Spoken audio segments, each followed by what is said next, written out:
I heard several people running on the plank sidewalk and heard one exclaim, "Good God, what is up?"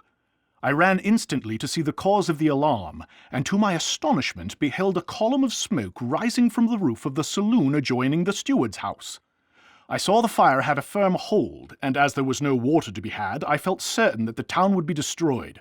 So I collected as much of my stock of goods as possible together and hastened with them to the middle of the creek.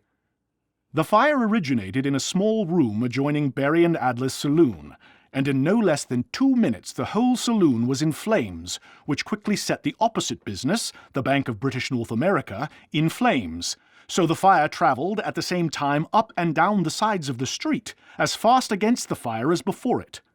Although my building was nearly 50 yards away from where the fire originated, in less than 20 minutes it, together with the whole of the lower part of the town, was a sheet of fire, hissing, crackling, and roaring furiously.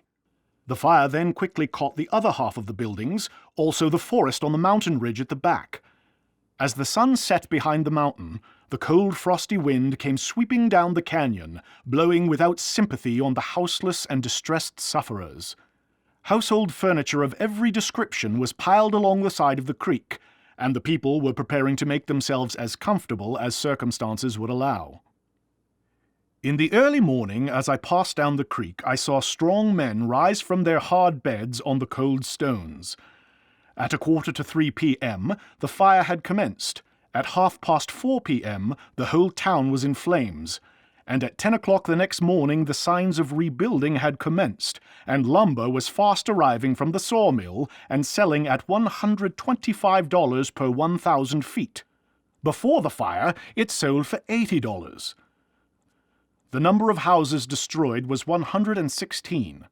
After the fire, I found I had the key of my house in my pocket.